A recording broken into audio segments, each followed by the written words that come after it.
औज़ुबिल्लाहिमिनश्शैतानिर्रजीम बिस्मिल्लाहिर्रहमानिर्रहीम। नाज़रीन कराम, आपको सैयद जवाद अहमद का मुदवाना सलाम। नाज़रीन कराम, गर्मियों में तो हमारे पास बहुत ज़्यादा ऑप्शंस होती हैं कि सयाहत के लिए कहाँ जाया जाए, लेकिन सर्दियों में हमें मसला आन पड़ता है कि बर्फ़ के अलावा कौन सी ऐसी जगह है जहाँ जाया जाए। तो मैं आपको आज ऐसी जगहों पे लेके जाऊंगा जहां सयाहत के बेशुमार मौके हैं। आप दंग रह जाएंगे उन इलाकों को देखकर, लेकिन चूंकि हमें मालूम नहीं है ना, इसलिए हम सर्दियों में जाते नहीं। और ये जो मैं इलाके जा रहा हूं, बताने जा रहा हूं, ये तो हैं ही सर्दियों में जाने वाले। तो आज आपको मैं लेकर चलता हूं अपने प्यारे मुल्क पाकिस्तान के सूबा सिंध में।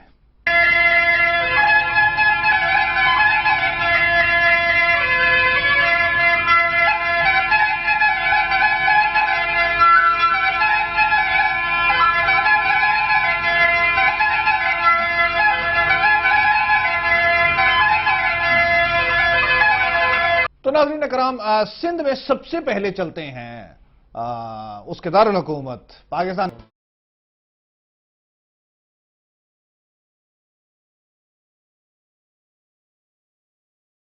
अगर आप पंजाब से हैं तो अब तो मोटरवेज बन गई हैं, मुल्तान से सक्खर तक मतलब जब बन चुकी है, तो पंजाब से अगर आप आ रहे हैं तो रावलपिंडी से सक्खर तक आप मोटरवे पे जा सकते हैं। सक्खर से कराची 6 घंटे का रास्ता है और वो डबल रोड है, अच्छी रोड है। अगर आप ट्रेन से जाना चाहते हैं तो 3-4 ट्रेनें हैं जो कि बहुत अच्छी चलती हैं और उनके किराए भी बहुत ज़्यादा नहीं है, मुनासिब किराए हैं। मतलब अगर आप उसके जो सबसे अच्छी क्लास है उसमें जाना चाहते हैं तो वो 6-6.5 हज़ार रुपये मैक्सिमम में जो है वो आपको स्लीपर की सीट मिल जाती है। तो और तीसरा फिर एरोप्लेन। और एरोप्लेन आजकल बहुत एक अच्छी चीज़ ये है कि सर्दियों में किराए जहाज़ों के बहुत कम हुए होते हैं और वही किराए जो कि गर्मियों में 16-17 हज़ार मतलब लाहौर से कराची या इस्लामाबाद से कराची हुए होते हैं, वो आजकल 9-10 हज़ार पे हुए हैं। तो कराची आप पहुंच गए जी। अब कराची मतलब पंजाब वालों के लिए या बाकी मुल्क वालों के लिए सबसे ज्यादा उसमें जो दिलबस्तगी का सामान है वो तो जाहिर है समंदर ही है, लेकिन उसके अलावा भी कराची अपने दामन में बेशुमार तहजीबी और सकाफती वर्सा लिए हुआ है, जो मैं आपको गोशगुजार कर देता हूं। अच्छा, कराची में कायद का मज़ार तो जाहिर है सबको मालूम ही है, वहाँ जाइए, मतलब अपनी एहतराम के साथ अपनी रिस्पेक्ट वहाँ शो कीजिए। लेकिन कायद का घर भी है वहाँ, ये शाहराह फैसल के बिल्कुल साथ हमारी जो होटल है उसके बिल्कुल बगल में वो कायद का घर है और उसको म्यूजियम में उन्होंने तब्दील कर दिया हुआ है। आप उधर जाइए, वहाँ कायद जिस तरह रहते थे वो कमरा उन्होंने बिल्कुल महफूज किया हुआ है। अच्छा, इसके अलावा वहाँ एक मोहाटा पैलेस है, ये बनाया तो एक हिंदू ने था, लेकिन इसमें मोहतरमा फातिमा जिन्ना भी क़याम पजीर रही हैं। ये क्लिफ्टन के इलाके में है और इसमें मोहाटा पैलेस में आजकल आर्ट की एग्जीबिशंस होती हैं और इस तरह की चीज़ें होती हैं और वो सब कुछ है, तो वो भी एक दिलचस्प जगह है। अच्छा, ये बिल्कुल आप जब सदर से क्लिफ्टन की तरफ जाते हैं तो फ्रेयर हॉल एक बड़ी बड़ी खूबसूरत जगह, मुझे ज़ाती तौर पर बहुत पसंद है वो। उसके साथ एक पार्क है, खामोश सा रविशें हैं उसकी, वहाँ जाइए आप वॉक कीजिए। अच्छा, फिर समंदर तो है ही, मतलब समंदर जाहिर है हमारी जो बीच है वो तो है ही। उसमें आप कराची के जो बीच है उसके अलावा भी 3-4 बीचेस हैं जहां आप जा सकते हैं। मसलन सैंड स्पिट जो मेन बीच है क्लिफ्टन वाली, उससे थोड़ा सा आप दाएं तरफ चले जाएं तो सैंड स्पिट आती है। बल्कि अगर आप वो कश्ती में जाना चाहें तो मनोड़ा भी हुआ है, जजीरा जो है, और पाकिस्तान नेवल अकेडमी भी है वहाँ, तो वहां भी हुआ है। उससे अगर आप आगे चले जाएं थोड़ा सा, मतलब आधा पौना घंटा और आगे, तो वहां फिर वो हॉक्स बे एक जगह आती है और वो तो बहुत ही खूबसूरत बीच है, बिकॉज वो बहुत साफ है। वहाँ हट्स होते हैं जो कि किराए पर दस्तयाब होते हैं 5-6 हज़ार के, तो आप उस हिसाब से अपना वो बजट बना लीजिए। लेकिन अगर आपके पास गाड़ी है कराची में तो आपको मैं मशवरा दूंगा कि आप जरूर एक जगह जाइएगा जो कि कराची से 1.5 घंटा लग जाता है, वो बलोचिस्तान में आती है बुनियादी तौर पर। उसका नाम सोमयानी है, सोमयानी बीच। वो बिल्कुल साफ, उसमें रेत जो है साफ रेत है, सफेद रेत है और आपको नजर आता है, मतलब सारी वो झाग उड़ाता समुद्र। तो ये 3-4 बीचेस जो है ना, ये आप इसमें जरूर ट्रैवल कीजिएगा। इसके अलावा एक चुरना आइलैंड है, जजीरा है, यहां बड़ी प्रोफेशनल किस्म की मतलब फन एक्टिविटीज होती हैं, स्कूबा डाइविंग होती है मसलन। तो वो अगर आप मुहिमजू हैं और आप थोड़ी बहुत मतलब जानते हैं और आपके दिल गुर्दा है तो वो आप उसमें जाएं, नीचे सतह समुद्र तक जाएं, मछलियां देखें, वहां आबी मखलूक देखें। तो ये सब कुछ भी कराची में मौजूद है। अच्छा, कराची में अगर आप स्काई स्क्रैपर्स और इमारतों के शौकीन हैं तो पाकिस्तान की बुलंद तरीन इमारत जो है बहरिया का आइकॉन टावर है, और ये 62 स्टोरी बिल्डिंग है और 300 मीटर इसकी बुलंदी है। तो आप अंदाजा लगा लीजिए कि ये किस कदर बुलंद है। बल्कि मैं आपको ये बताऊं कि जनूबी एशिया की भी ये दूसरी बुलंद तरीन इमारत है, पहली इंडिया में है। तो वो एक अच्छा एक नज़ारा है, उसकी टॉप पे जाइए आप। अगर म्यूजियम्स के शौकीन हैं तो वहाँ पीएफ म्यूजियम एक बड़ा शानदार म्यूजियम्स है, जहाज हैं वहाँ पुराने पुराने, वो पीएफ की सारी चीज़ें हैं एयरफोर्स की, और ये एन शारा फैसल के ऊपर है। तो आप ज़रूर जाइए, देखिए वो सब कुछ। नेवल म्यूजियम है, मैरीटाइम म्यूजियम, ये गुलिस्तान जौहर के इलाके में तकरीबन आता है। वहाँ वो नेवी का सब कुछ उन्होंने रखा हुआ है पुराना, और वो बहुत है। पाकिस्तान नेशनल म्यूजियम भी है वैसे तो, और वहाँ भी आप जाके देखिए पुरानी चीज़ें बहुत मतलब मिलेगी। इसके अलावा वहाँ बहुत ही दिलचस्प, जो पूरे पाकिस्तान में जाहिर है कहीं नहीं, और एक टावर ऑफ साइलेंस है। ये वो जोरस्तानी, वो जो पारसी लोग होते हैं, ये उनका मुर्दा खाना है। ये बड़ी दिलचस्प हकीकत है कि जो पारसी होते हैं वो अपनी मुर्दे की लाश जो है वो ला के रख देते हैं, और उनका कीदा ये है कि वो गोश्त जो है वो चील कव्वे वगैरह खा लेंगे। तो जो भी उनका कीदा है, खैर। तो वो टावर ऑफ साइलेंस आप बाहर से ही देख सकते हैं, बिकॉज वो पारसी लोग सिर्फ जा सकते हैं उसके अंदर, और वो बड़ा सिमेट्री से सुना है कि पहले आउटर सिमेट्री में उनके मर्दों की लाशें होती हैं, फिर औरतों की होती हैं, फिर बच्चों की होती हैं। अच्छा, अगर आप इसी तरह पुरानी इमारतों का जिक्र करें तो टावर, वो बहुत मशहूर कराची का जो एक मंदिर है, गुरु मंदिर उसे मतलब आमतौर पे कहा जाता है, वो श्री स्वामी नारायण का, वो भी इसी एम ए जिना रोड पे वाक़ है।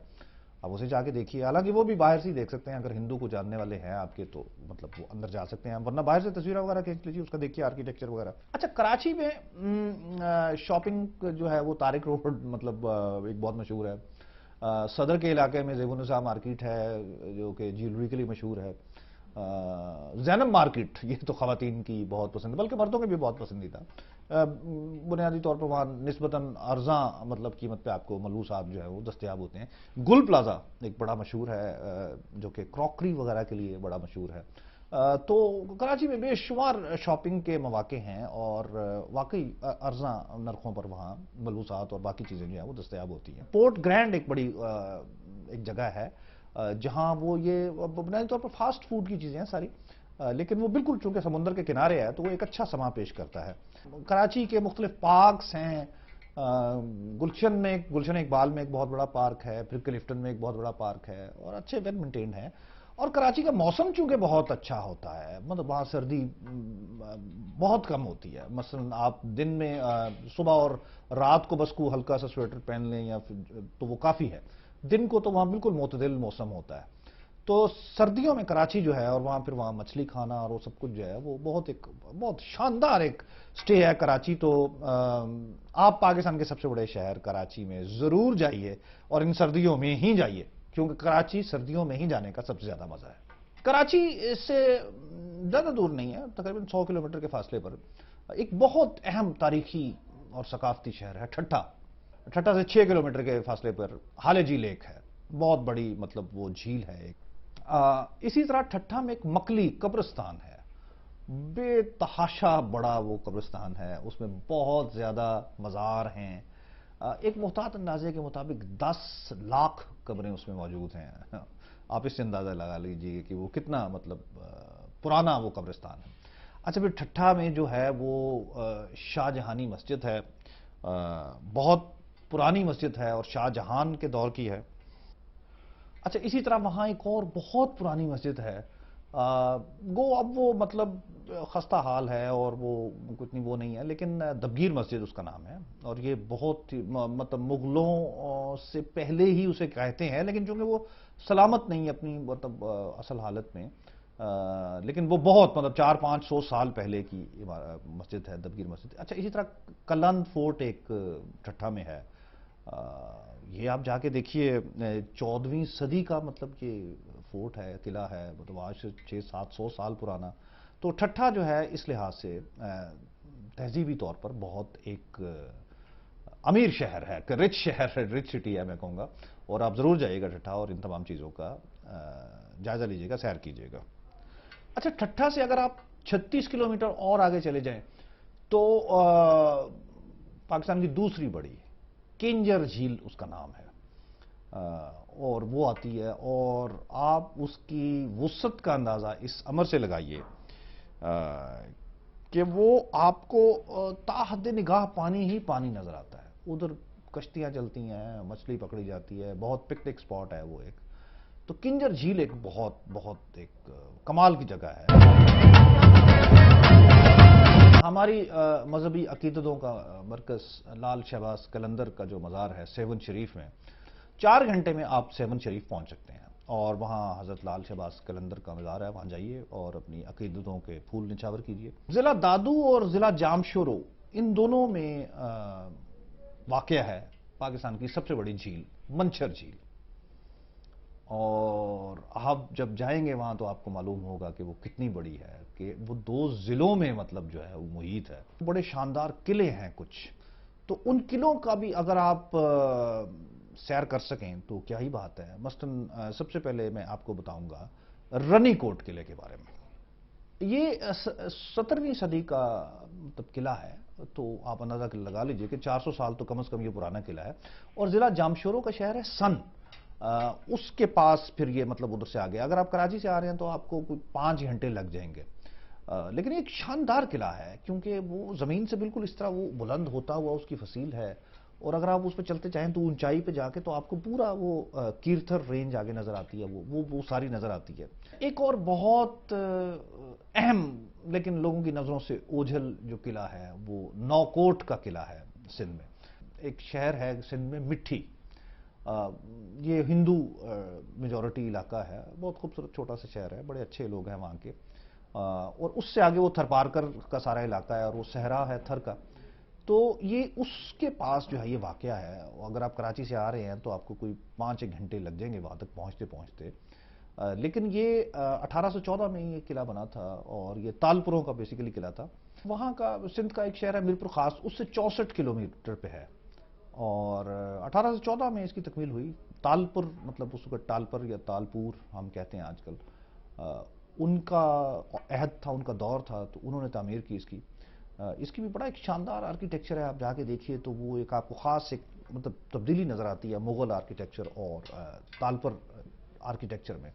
अच्छा, सिंध का एक बहुत गुमनाम किला मैं कहूँगा, और उसके हालांकि इतनी तारीखी उसकी हकीकत और उसकी वक़्त है, इसका नाम है उमरकोट। उमरकोट सिंध का एक शहर है, कराची से अगर आप जा रहे हैं तो 5 घंटे आपको लग जाएंगे।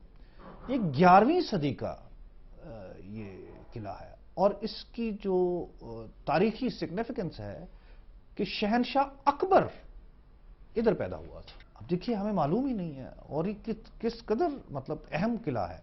तो उसका आर्किटेक्चर आपको मतलब बहुत ही पुराना, बहुत ही कदीम नजर आता है, मुगलों से भी प्रीडेट करता है पुराने अहद में। तो उमरकोट एक मतलब एक बहुत मशहूर किला होना चाहिए था, जो कि हमारी नजरों से ओझल है। खैरपुर में अगर आप गए हैं मतलब कोट दीदी फोर्ट देखने के लिए, तो वहां 1798 का तामीर करदा फैज महल जरूर देखिएगा।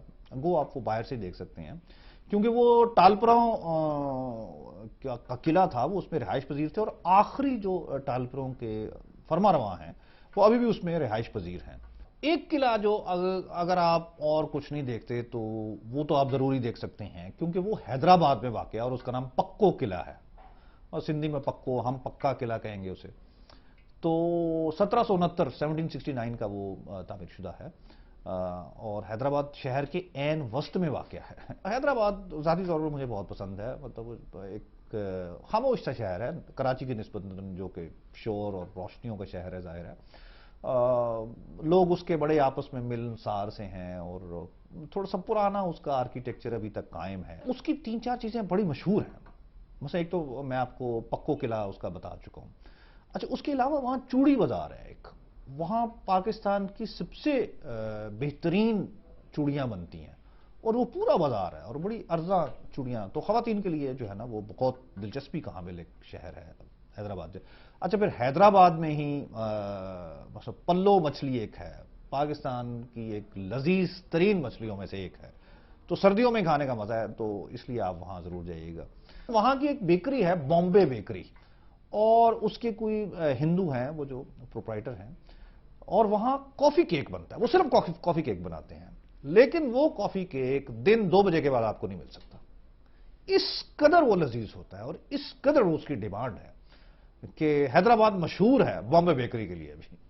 तो हैदराबाद की एक खसूसियत जो है वो बॉम्बे बेकरी भी है।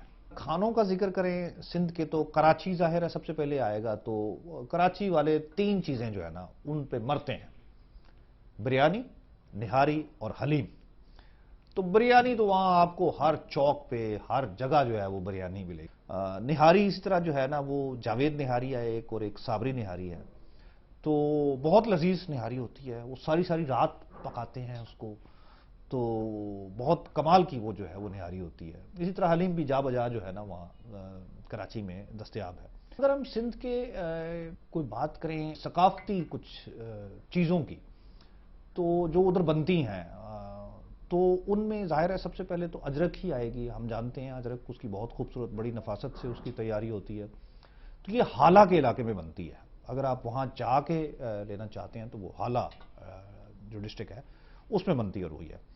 अच्छा, फिर वहाँ ये मिट्टी जिसका मैं जिक्र कर रहा था पहले, इसका एक इसके कुछ आगे गोट मतलब गांव जो होते हैं उनमें वो एक चीज़ तैयार होती है जिसे कहते हैं खत्ते। वो उसकी लैम्प की वूल से बनाते हैं वो, और बहुत गर्म होती है और बहुत मेहनत लगती है। मैंने खुद जाके उन गोठों में देखा है, औरतें बनाती हैं वो, और वो बहुत मेहनत तलब काम है और वो हाथ से बनता है और वो बहुत गर्म होता है और वो बड़ा अच्छा होता है। तो खत्ता जो है ये मिट्टी की मतलब सारी पैदावार है और उसके लिए मशहूर है। अच्छा, इसी तरह वहाँ फरासी एक कालीन पे बड़ी खूबसूरत वो मतलब काम करते हैं हाथ से सारा। ये बदीन के इलाके में जो है ना वो पाया जाता है। हैदराबाद के खेस भी बहुत मशहूर हैं। इसी तरह रल्ली, वो जो चादर एक होती है रंगीन सी मतलब, और वो सारा कुछ वो दादू के इलाके में मतलब बहुत बनती है। ठट्ठा में भी मतलब वो होती है। अच्छा, फिर वहाँ वो जूते एक बड़े ख़ास डिज़ाइन के, ज़्यादा जनाना लेकिन मर्दाना भी खुस्सा टाइप मतलब वो बनता है। अगर आप हैंडीक्राफ्ट्स के शौकीन हैं तो सिंध में ये तमाम इलाके हैं जहाँ ये हैंडीक्राफ्ट्स आपको दस्तयाब हैं। सिंध एक इंतहाई खूबसूरत सरजमीन है। इसके लहलहाते खेत, इसके बहुत आजी और खुश अखलाकी से भरपूर मर्दोज़न, और इसके समंदर, इसके दरिया, इसकी पूरी फ़िज़ा, ये अपने अंदर एक खुशबू समाये हुए है। और इसको सिंध को विज़िट करने का जो बेहतरीन मौसम है वो ये सर्दियां हैं। तो आप ज़रूर जाइए हमारे प्यारे पाकिस्तान के इलाके सिंध में। अगली वीडियो तक के लिए इजाज़त दीजिएगा। खुदा हाफिज़।